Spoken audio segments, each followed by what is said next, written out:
जय हिंद। मैं हूं आपके साथ भाई एसपी सर। आज की क्लास में टॉपिक नंबर हम लोग आर के बारे में बात करने वाले हैं। यानी टॉपिक नंबर हम लोग के आर में आता है संधारित्र के संयोजन। यानी संधारित्र के संयोजन के बारे में आज की जो क्लास में हम लोग पढ़ने वाले हैं कि संधारित्र का संयोजन क्या कहलाता है और उसी के बारे में हम लोग बात करने वाले हैं। जैसे में हम लोग अगले क्लास में पढ़े थे, एक दिन की क्लास था जो जिसका नाम था समानांतर प्लेट संधारित्र ना, उसी के आधार पर जो हम लोग का संधारित्र का संयोजन है उसी के आधार पर हम लोग का बांटा होता है ना। संयोजन के मतलब यही होता है कि एक या एक से अधिक संधारित्र, मतलब संयोजन क्या कहलाता है। संयोजन मतलब संयोजन या समूहन। समूहन मतलब एक से अधिक हो, एक होके एक से दूसरा होको, दूसरा से तीसरा, तीसरा से अधिक, मतलब एक एक का होके अधिक जुड़ा रहता है, मतलब एक या एक से अधिक। और इसके परिभाषा की बात करेंगे, संधारित्र के संयोजन की अगर परिभाषा की बात करेंगे, जब एक या एक से अधिक संधारित्र को क्या बोलेंगे, जब एक या एक से अधिक संधारित्र को आपस में इस तरह से जोड़ा जाए कि जब एक या एक से अधिक संधारित्र को आपस में इस तरह से जोड़ा जाए कि वह एकल संधारित्र की तरह व्यवहार करे, उसे संधारित्र का संयोजन कहते हैं। एक बार और जस्ट इमेजिन ध्यान दीजिएगा। यानी समूहन के मतलब क्या कहलाता है। आइए, एक या एक से अधिक संधारित्र, यानी एक या एक से अधिक संधारित्र को आपस में इस तरह से जोड़ा जाए कि आपस में इस तरह से जोड़ा जाए कि एकल संयोजन की तरह, मतलब एकल संयोजन की तरह व्यवहार करे, उसे क्या बोलते हैं, संधारित्र का संयोजन। आइए इसको लिखते हैं तब उसके बाद समझते हैं ना, लिखने की बात करते हैं ना। जब एक या एक से अधिक,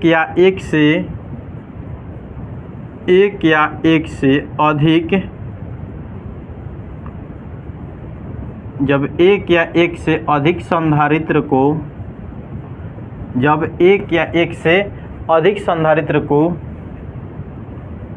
इस तरह से जोड़ा जाए कि इस तरह से जोड़ा जाए कि कार्य करें। एक या एक से अधिक संधारित्र को इस तरह से जोड़ा जाए कि एकल संधारित्र की तरह, एकल संधारित्र की तरह व्यवहार करे,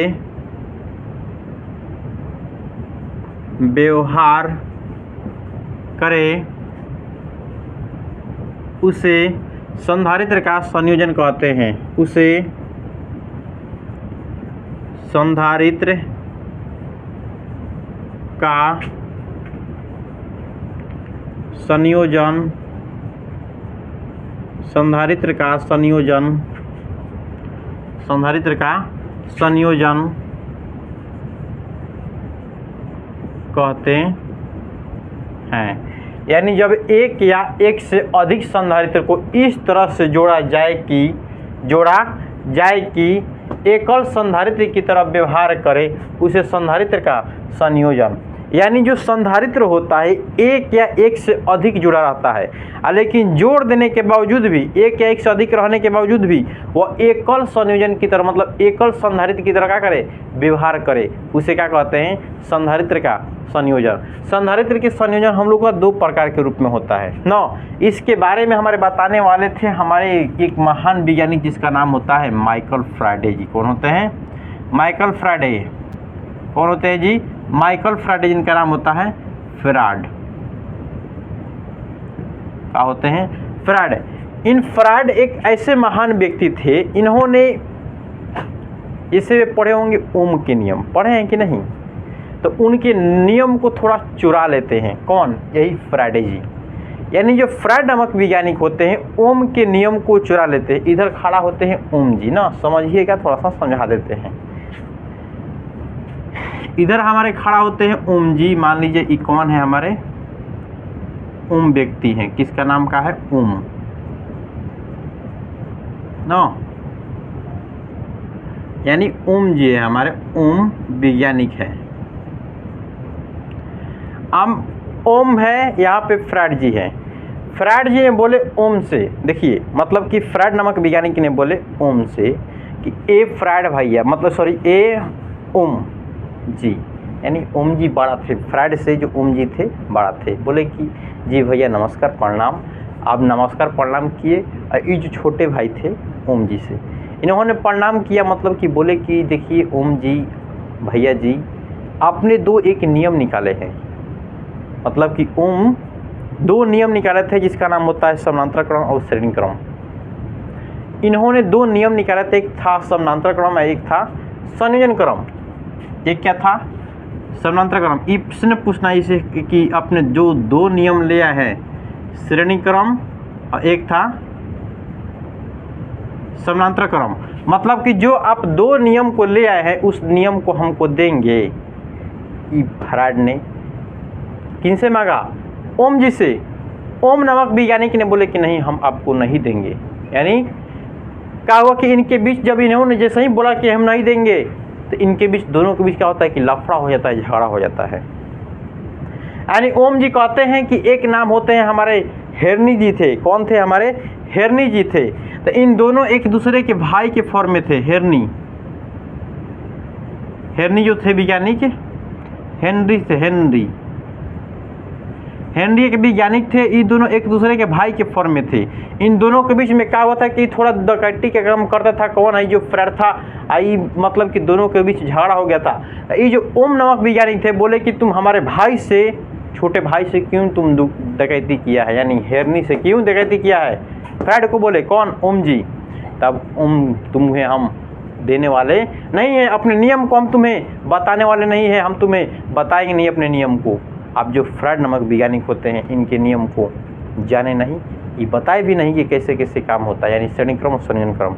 अब ये क्या करते हैं, उनके आधार पे कुछ कुछ बातों को समझते सुने थे ना, उनके नियमों को क्या करते हैं ले आते हैं। क्या करते हैं? ले आते हैं। तो जैसे ही आप इन्होंने अब फ्रायड नामक जो वैज्ञानिक करते हैं कि ओम के नियम को जैसे ही ले आते हैं ना तो उल्टा कर देते हैं। यानी जो समानांतर क्रम जो संयोजन होता है यह दो प्रकार के होता है। कितने प्रकार के? और टाइप्स की बात करते हैं तो दो प्रकार का होता है। एक होता है श्रेणी क्रम संयोजन। कौन होता है? श्रेणी क्रम संयोजन। एक होता है समानांतर क्रम संयोजन। एक होता है समानांतर क्रम संयोजन। यानी समानांतर क्रम संयोजन होता है, एक होता है श्रेणी क्रम संयोजन। यानी ये ओम जी वैज्ञानिक बताते हैं। कौन? यही ओम जी बताते हैं। तो इनके बताते नहीं, लेकिन जब बताए नहीं किनको? फ्रायड को। तो फ्रायड का कहते इनके नियमों को चुराने लगे, मतलब कि चुराने के फॉर्म में उल्टा चुरा लिए थे। चुराने के मतलब कि अब ये बताइए नहीं किए तो ये अपना बोले कि चलो जाए तो हम आप नहीं बताएंगे तो हम अपना खुद का नियम निकाल देंगे। किसने बोला? फ्रायड नामक वैज्ञानिक ने। खुद का हम अपना नियम ले आएंगे, खुद का हम अपना नियम लाएंगे। जबकि इन्होंने देखा नहीं था कि उनका कैसा नियम लगा था, कैसे था। तो क्या किया कि जब नियम को निकल तो उल्टा निकल गया था। देखिए समझाते हैं उल्टा कैसे। जब श्रेणी क्रम में जब इन्होंने निकालते हैं संधारित्र को तो निकलता है फॉर्मूला C बराबर 1 में C बराबर निकलता है 1 में C1 प्लस 1 में C2 प्लस 1 में C3 निकलता है फॉर्मूला, यही निकलता है। जबकि समानांतर क्रम में संयोजन निकाल देते हैं, यहाँ इन्होंने निकालते हैं C बराबर C1 plus C2 plus C3। क्या निकालते हैं? इस फार्मूला को निकालते हैं। यानी समानांतर क्रम में इस रूप में और श्रेणी क्रम में इस रूप में इन्होंने निकालते हैं। कौन? यही हमारे फ्रायड नामक वैज्ञानिक। यानी फ्रायड नामक वैज्ञानिक ने समानांतर क्रम में इस रूप में निकाल दिया और श्रेणी क्रम में इस रूप में। जबकि फ्रायड सॉरी जो ओम जी थे, ओम जी ने जो हम लोग को ले आए थे किस रूप में? श्रेणी क्रम में जो ले आए थे तो R बराबर था R1 plus R2 plus R3 की प्रतिरोध के लिए बताए थे। जबकि समानांतर में क्या था? 1 में R बराबर 1 में R1 प्लस 1 में R2 प्लस 1 में क्या था? R3। मतलब कि इस तीन रूप में समानांतर क्रम ऐसा था और श्रेणी क्रम ऐसा था। किसके लिए? कि ओम के नियम में, मतलब ओम के नियम में। जबकि इन्होंने देखा था नहीं, लेकिन उनके उपयोग के आधार पर जो सही लाए थे इनका क्या हो गया? उल्टा हो गया था। इसमें इन्होंने श्रेणी क्रम बोला क्या कर दिए? श्रेणी क्रम में कहाँ रख दिए? समानांतर में। या समानांतर क्रम कहाँ रख दिए? श्रेणी क्रम में। यानी इन्होंने जो बताया था यह ओनली संधारित्र के लिए बताए थे। कौन? हमारे यही फ्रायड नामक वैज्ञानिक। कौन? फ्रायड नामक वैज्ञानिक ने जो बताए थे यह श्रेणी क्रम के रूप में और समानांतर क्रम के रूप में बताए थे, संधारित्र बताए थे। किसके लिए? संधारित्र के लिए। अगर संधारित्र बात करते हैं कि श्रेणी क्रम में अगर सूत्र के फॉर्मूला निकलता है तो 1/c बराबर 1/c1 plus 1/c2 plus 1/c3, और यही बात करते हैं समानांतर में तो c बराबर c1 plus c2 plus c3 निकलता है फॉर्मूला। आई होप लोग को समझ में आया होगा, इन्होंने बताया। अब इतना आप लोग जान चुके होंगे तो एक बार स्क्रीनशॉट लीजिए, आगे बढ़ते हैं थोड़ा। तो आई होप लोग समझ में आया होगा, ठीक है ना? तो स्क्रीनशॉट ले लिए होंगे, आगे बढ़ते हैं थोड़ा हम। ये आप लोग को लग रहा है कि हमको नहीं आया है, चलिए कोई बात नहीं, एक बार हम समझाएंगे आगे तो वहाँ पे समझ लीजिएगा, ठीक है।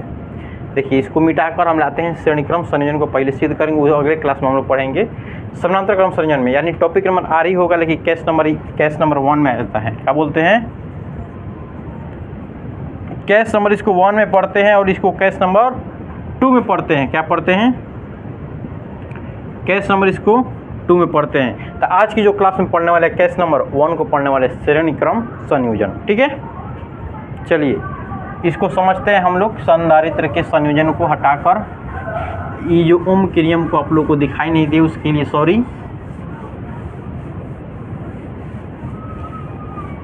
चलिए आगे बढ़ते हैं हम लोग, श्रेणी क्रम संयोजन को समझते हैं, केस नंबर 1 को, ठीक है। चलिए देखिए क्या है श्रेणी क्रम संयोजन क्या कहलाता है। केस नंबर 1 होता है। केस नंबर क्या बोलते हैं इसको? 1 होता है श्रेणी क्रम संयोजन। श्रेणी क्रम संयोजन, यानी श्रेणी क्रम संयोजन को हम लोग समझते हैं। आइए समझते हैं कि श्रेणी क्रम संयोजन क्या कहलाता है। आइए समझते हैं हम लोग श्रेणी क्रम संयोजन को। चलिए देखिए श्रेणी क्रम संयोजन में क्या करते हैं कि दो मतलब कि संधारित्र लेते हैं कि समानांतर प्लेट संधारित्र को लेते हैं। कैसा लेते हैं? तो समानांतर प्लेट संधारित्र को करते हैं कि ऐसे जोड़ देते हैं ना। जब समानांतर प्लेट संधारित्र को जब इस रूप में जोड़ते हैं, इस रूप में जोड़ते हैं, संधारित्र को करते हैं इस रूप में जोड़ देते हैं ना। क्या करते हैं? इस रूप में जोड़ते हैं संधारित्र को। इस पर जो हम लोग का होता है प्लस आवेश होता है, इस पर प्लस आवेश, इस पर क्या होता है निगेटिव आवेश होता है। इस पर क्या होता है प्लस आवेश होता है, इस पर निगेटिव होता है। इस पर क्या होता है प्लस आवेश, इधर क्या होता है निगेटिव आवेश होता है। क्या होता है? निगेटिव आवेश। यानी ऐसा ही हम लोग का निकला रहता है ना, यानी निगेटिव आवेश उस पर उत्पन्न होता है, इसी रूप में हम लोग का जुड़ा होता है। अगर बात करते हैं कि जो श्रेणी क्रम संयोजन में क्या होता है कि इस पर जो आवेश का जो मान होता है, चार्ज का जो मान होता है हम लोग का समान होता है। इस पर जो क्या होता है कि चार्ज के मान की बात करते हैं तो जो आवेश का जो मान होता है, आवेश के मान की जो Q के मान होता है हम लोग का क्या होता है समान होता है। लेकिन इस पर जो विभव होता है भिन्न भिन्न होता है। विभव क्या होता है? भिन्न भिन्न होता है। विभव की बात करते हैं तो भिन्न भिन्न। इस पर संधारित्र क्या होता है C1, C2 और C3 उत्पन्न होता है। जब हम किसी इसे वोल्ट या क्या करते हैं, जब हम इसे किसी वोल्ट से क्या करते हैं कि जोड़ते हैं, क्या करेंगे जब किसी एक वोल्ट से जब इसे हम जोड़ते हैं, कैसे जोड़ेंगे वोल्ट, समझते हैं वोल्ट, समझते हैं वोल्ट का अच्छे जोड़ते हैं। किसी हम सेल या बैटरी से जब इसे जोड़ देते हैं तो इसे उत्पन्न होती है धारा, जिसका नाम क्या होता है धारा। वही धारा जो फ्लो करता है तारों में, जालों लाइनों में जो बल्ब जल रही है, उसी की बात करते हैं कि जब इसे हम क्या करते हैं कि जब धारा देते हैं तो यहाँ पे जो विभव उत्पन्न होता है V1, इस पर विभव V2, इस पर V3। लेकिन जो आवेश होता है इसमें आवेश की जो चार्ज जाता है समान रूप में जाता है, सब में जो जाता है आवेश का जो रूप जाता है समान रूप होता है। लेकिन जो पहले संधारित्र पर C1 उत्पन्न होता है, दूसरे पर C2 और तीसरे पर C3 संधारित्र उत्पन्न होता है। अगर बात करेंगे श्रेणी क्रम संयोजन में तो लिखेंगे ऐसे लिखेंगे कि जब किसी श्रेणी क्रम संयोजन में क्या लिखेंगे, श्रेणी क्रम संयोजन में आवेश के मान समान होता है जबकि विभव के मान क्या होता है भिन्न भिन्न होता है। इसमें क्या करेंगे विभव के मान भिन्न भिन्न होता है। मतलब कि अगर इसके परिभाषा की बात करेंगे संधारित्र के वैसा, मतलब कि संधारित्र का वैसा समूह जिसमें आवेश का मान क्या होता है, संधारित्र का वैसा समूह जिसमें आवेश का मान समान तथा विभव के मान भिन्न भिन्न होता है उसे क्या बोलते हैं, श्रेणीक्रम संयोजन बोलते हैं। अगर लिखने की बात करते हैं इसके श्रेणीक्रम संयोजन की परिभाषा लिखेंगे कि वैसा समूहन, क्या लिखेंगे कि वैसा समूहन, वैसा लिखेंगे वैसा समूहन, वैसा समूहन, वैसा समूहन जिसमें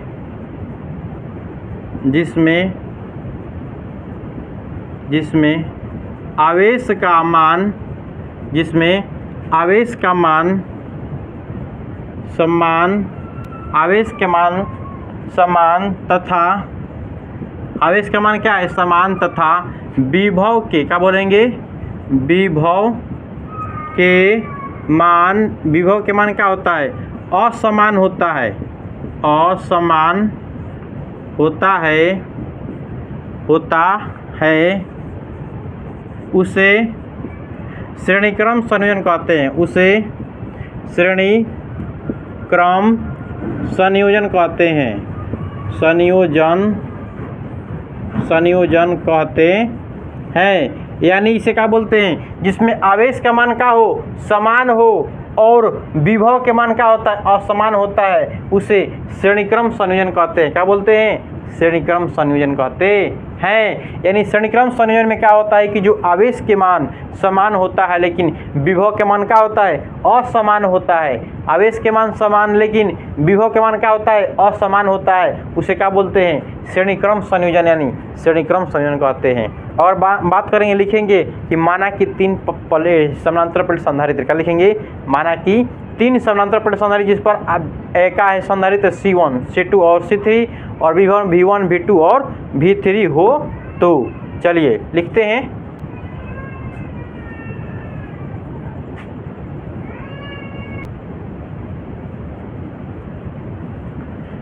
और बात करते हैं इसके लिखने के कि अगर लिखेंगे कैसे लिखते हैं, माना कि, यानी कि माना कि क्या लिखेंगे, माना कि 3 समानांतर प्लेट संधारित्र, क्या लिखेंगे कि माना कि 3 समानांतर प्लेट संधारित्र जिस पर आवेश के मान क्या होता है, समान होता है, यानी Q होता है, और संधारित्र C1, C2 और C3 तथा विभव का होता है V1, V2, V3 हो। तो क्या लिखेंगे, V1, V2, V3 हो। तो एक बार और बोलते हैं, जस्ट मिनट ध्यान दो, लिखें कैसे, माना कि 3 समानांतर प्लेट संधारित्र, क्या बोलेंगे, माना कि 3 समानांतर प्लेट संधारित्र C1, C2, C3, क्या लिखेंगे, 3 समानांतर प्लेट संधारित्र C1, C2 और C3 जिस पर उत्पन्न विभव, क्या कहेंगे, V1, V2, V3 हो।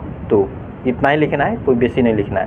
तो आइए लिखते हैं, लिखेंगे माना कि, क्या लिखेंगे, माना कि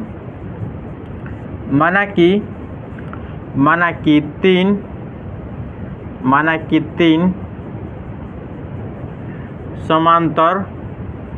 समानांतर प्लेट संधारित्र, माना कि 3 समानांतर प्लेट संधारित्र C1, C2, C3, C1, C2, C3, C1, C2, C3 तथा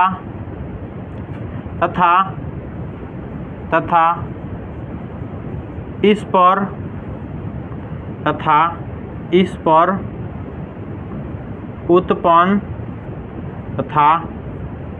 पर उत्पन्न विभव V1, V2, V3 हो। तो यानी इस पर विभव क्या है, V1, V2, V3 हो। तो आप देखिए इतना हो गया। अब लिखेंगे कि पहले प्लेट पर उत्पन्न संधारित्र C1 हो। तो क्या लिखेंगे, पहले प्लेट पर संधारित्र C1 हो। तो लिखेंगे कि पहले, क्या लिखेंगे, पहले प्लेट पर संधारित्र C1 हो। तो बताइए संधारित्र बराबर फॉर्मूला क्या होता है, C बराबर प्रति एकांक विभव पर क्या होता है, संचित आवेश होता है। अगर बात की है पहले प्लेट पर, तब संधारित्र क्या लेंगे, फर्स्ट लेंगे। इस पर विभव क्या है, V है, इस पर आवेश क्या है, क्यू है, इसको क्या मानेंगे, समीकरण 1 मानेंगे। क्या मानेंगे, समीकरण 1। अब लिखेंगे समीकरण, क्या लिखेंगे यहाँ पे, मतलब सॉरी समीकरण इसको क्या मानेंगे 1। अब लिखेंगे दूसरे प्लेट पर, क्या लिखेंगे, दूसरे,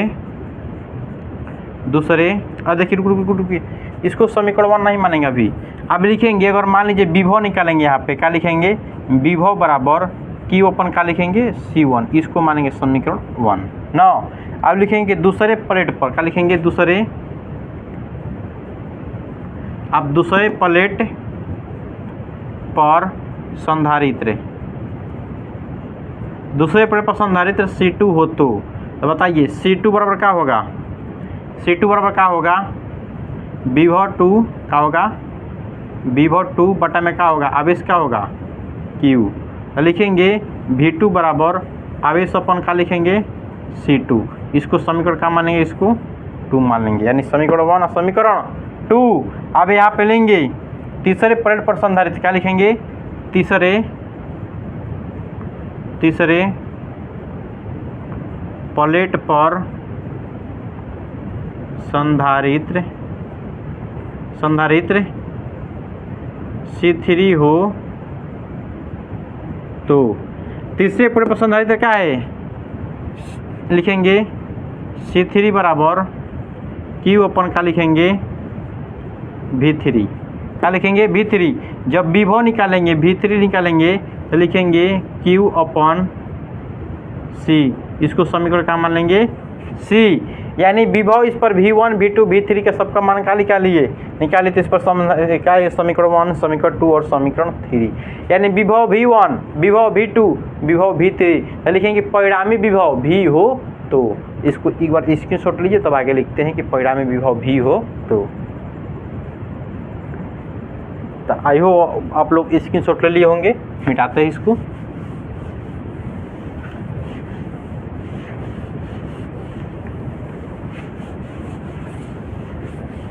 लिखेंगे परिणामी विभव, क्या लिखेंगे, परिणामी विभव भी हो तो, देखिए V बराबर क्या होता है, परिणामी विभव V बराबर V1 plus V2 plus V3, यही ना होगा। तो बताइए कि V1 के मान क्या निकला था हम लोग को, V1 के मान निकला था Q अपन क्या था, C1, V2 के मान क्या था कि C2, और V3 के मान क्या है, Q अपन C3। और देखो तो कॉमन हो रहा है हम लोग को, हम लोग जानते हैं संधारित्र से, क्या जानते हैं, संधारित्र से होता है कि C बराबर होता है Q अपन क्या होता है, V। यानी C के मान क्या रखेंगे, यहाँ पर रखेंगे कि लिखेंगे, अगर मान लीजिए अगर विभव निकालेंगे यहाँ से, V बराबर क्या होगा, Q अपन क्या लिख देंगे, C। यानी V के मान क्या रखेंगे, Q अपन C, यहाँ पे V अपन के मान रखेंगे Q अपन C। अब यहाँ से Q को क्या करेंगे, कॉमन करेंगे तो एक बटा में क्या होगा, C1 प्लस एक बटा में C2 प्लस एक बटा में क्या होगा, C3, क्या लिखेंगे, C3। अब देखिए Q क्या होगा, कटेगा, एक बटा में क्या हुआ, C बराबर एक बटा में C1 प्लस एक बटा में C2 प्लस एक बटा में क्या होगा, C3। देखिए तो आगे हम यही ना फॉर्मूला लिखे थे, आप लोग को आगे समझाए हैं।